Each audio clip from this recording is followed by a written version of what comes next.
তো ঢাকায় ভয়ঙ্কর একটা অবস্থা গেছে যমুনা সংলগ্ন এলাকাতে, যেখানে কোনো ধরনের সভা সমাবেশ নিষিদ্ধ। সেই জায়গাতে অনেকেই আমাদের সেই শরীফ ওসমান হাদির যে হত্যাকাণ্ড হয়েছে সেই হত্যাকাণ্ডের বিচার চেয়ে অনেকে অবস্থান করেছেন, এবং এর মধ্যে ওই জায়গা থেকে যমুনা সম্মুখে, মানে প্রধান উপদেষ্টার বাসভবন সম্মুখে যাত্রা করবার জন্য ঘোষণা দিয়ে তারা সেখান থেকে রওনা দেওয়ার সময় পুলিশ ও আইনশৃঙ্খলা রক্ষাকারী বাহিনীর সাথে তাদের ধস্তাধস্তি হয়েছে এবং ভয়ঙ্কর মারামারি হয়েছে। পুলিশ সেখানে তাদেরকে পিটুনি দিয়েছেন এবং তাদেরকে নিবৃত্ত করতে গিয়ে গুলি ছুড়েছেন, রাবার বুলেট ছুড়েছেন, অনেকের গায়ে লেগেছে, জাবের টাবের থেকে শুরু করে সবার গায়ে লেগেছে, অনেকে হতাহত হয়েছে। কারণ প্রশ্ন হলো, আগামী 6 দিন পর জাতীয় সংসদ নির্বাচন, গুনে গুনে 6 দিন পর।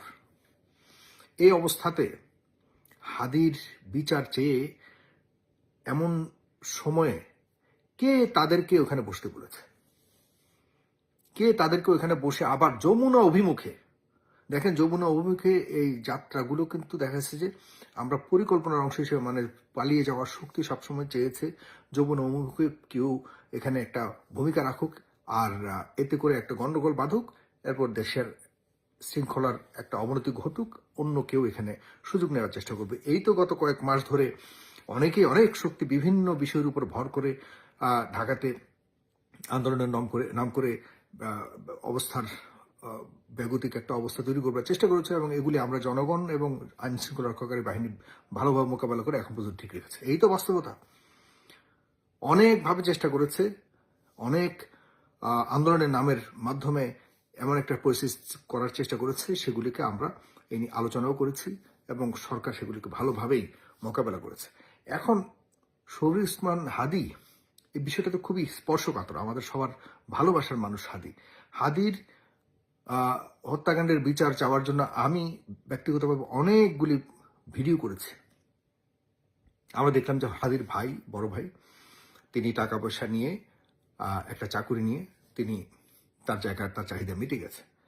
এখন জাবের সহকারে যারা কিছু না, জাবেরের একটা বক্তব্য আমি দেখলাম, জাবের বলেছে আর কেউ এখানে আসবেন না, কেউ কোনো ধরনের আলটিমেটাম দিবেন না, দিলে আপনাদের থাপ্পড় মেরে ইয়ে করে ফেলবো ইত্যাদি ইত্যাদি। মানে এটাও একটা সিন্ডিকেশনের মধ্যে চলে গেছে। হাদির হত্যাকাণ্ডের বিচারের বিষয়টাও একটা সিন্ডিকেট হয়ে গেছে, যে এই কয়েকজনই শুধুমাত্র হাদির বিচার চাইতে পারবে, আর কেউ পারবে না। কেন রে ভাই? হাদি তো জাতীয় নেতা, হাদির বিচার তো সবাই চাইতে পারে, যে যার মতো করে চাইবে। কেন শুধুমাত্র তোমরা চাইলেই সব ঠিক আর অন্য কেউ চাইতে পারবে না? এটা তো ঠিক না। এর পেছনে কারণ কি?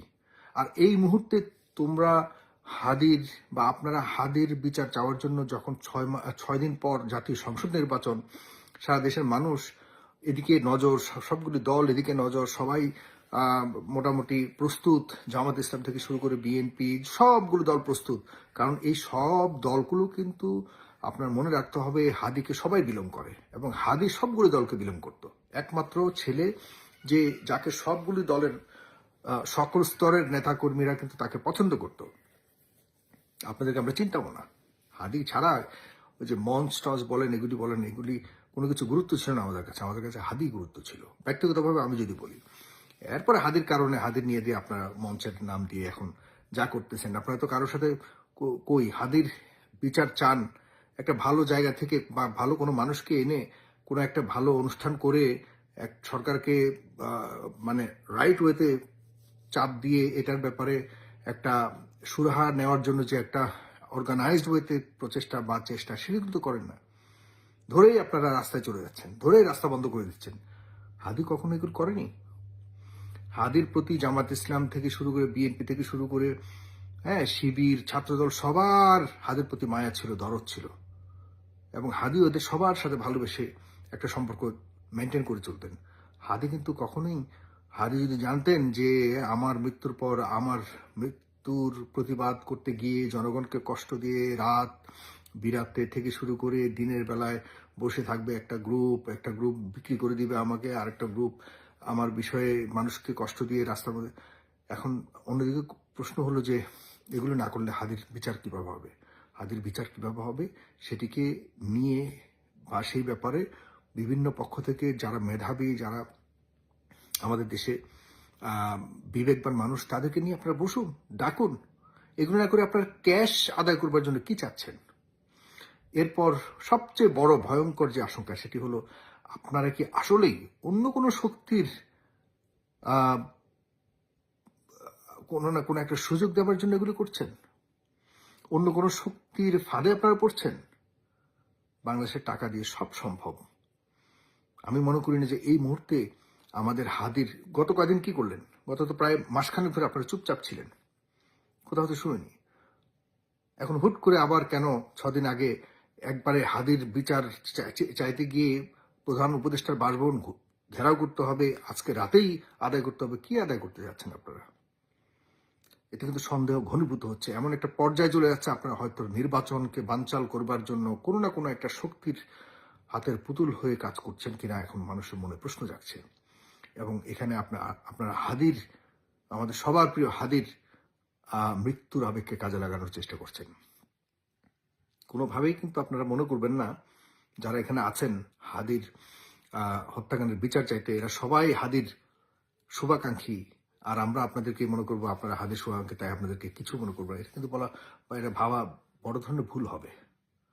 কারণ আসলে এই মুহূর্তে কোনটা সঠিক নয় এগুলি বুঝবার মতো আমরা কিন্তু সাধারণ মানুষ মোটামুটি চেষ্টা করি। আমরা আশা করি যে হাদির আবেগ নিয়ে আর কেউ খেলা করবেন না। হাদি আপনার একার না, যারা আমাকে দেখছেন, যারা আন্দোলন এখানে বসছেন, হাদির আপনারা কেউ শুধুমাত্র হাদির এখানে নিয়ে বসেননি। কে আছে হাদির বিচার সেই মৃত্যুর পর থেকে হাদির ভাই পর্যন্ত বিক্রি হয়ে গেছে। হাদির স্ত্রী, আমি জানি না সে ডেফিনেটলি স্ত্রী কখনো, আমার বিশ্বাস করি স্ত্রী কখনো ওই পর্যায়ে যাবে না, বাট হাদির মায়ের পেটের ভাই তো ম্যানেজড হয়ে গেছে। হ্যাঁ, এখন আর আদতে এগুলির পেছনে কি কারণ এটি স্পষ্ট। আমার কাছে অনেকে আজকে কল দিয়েছে কেন এই মুহূর্তে যখন জামাত ইসলাম থেকে শুরু করে বিএনপি সব বড় বড় দল শতভাগ মানসিকভাবে এবং রাজনৈতিকভাবে সম্পূর্ণ প্রস্তুত 12 তারিখ নির্বাচনে লড়াই করবে, এই সময়ে এমন একটি বিষয় সামনে এনে আসলে বিভ্রান্ত তৈরি করবার জন্য যে প্রচেষ্টা চালানো হচ্ছে, এর পেছনে আসলে কারা কলকাঠি নাড়ছে এবং কাদের উদ্দেশ্য হাসিল করবার জন্য এরা এটা করছে, এই নিয়ে সংশয় প্রকাশ করছে অনেকে। তো এই সংশয় আমার ভিতরে যাচ্ছে। আমি মনে করি যে প্লিজ হাদির আবেগকে অপব্যবহার করবেন না। আমরা হাদির হত্যার বিচার অবশ্যই আদায় করব, তবে এই মুহূর্তে যেহেতু গত কদিন ধরে পারেননি, এই 6 দিনে কিছুই পারবেন না। কিন্তু এই 6 দিনে এমন কিছু করবেন না যেটার জন্য একটা বিশৃঙ্খল পরিবেশ তৈরি হবে। কিছু তো করতে পারবেন না মাঝে। হাদির যে হত্যাকাণ্ডের বিচার চাইবার একটা দারুণ সুযোগ আমাদের সামনে আসছে, যে নতুন যে কোনো সরকার আসলে আমরা চাপ দিতে পারবো, সেটিকে নষ্ট করার জন্য আপনারা লাগছেন। এটির হয়তো অন্য কোনো তৃতীয় পক্ষ এটি করছে কিনা। আপনারা যারা এখানে আমাকে দেখে এখন গালাগালি করবেন, প্লিজ, আমার কিছু যায় আসে না। আমি বহুত চিন্তা করে সবকিছু ভালোর জন্য করি, দেশের মঙ্গলের জন্য করি, আপনাদের মঙ্গলের জন্য করি। আমি কারো কোনো ধরনের নির্দেশনা বা কারো কোনো ধরনের কোনো কিছু বাস্তবায়ন করবার আমার কোনো ধরনের ইচ্ছা নাই, ওকে, পরিকল্পনা নাই। সুতরাং আমি অনেক ভেবেচিন্তে অনেক কিছু বলেছি যেগুলি সঠিক হিসেবেই দেখেছি।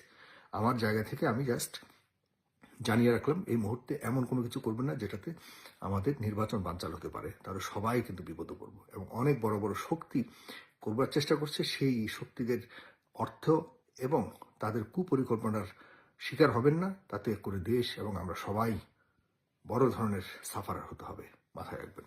ধন্যবাদ, সালাম।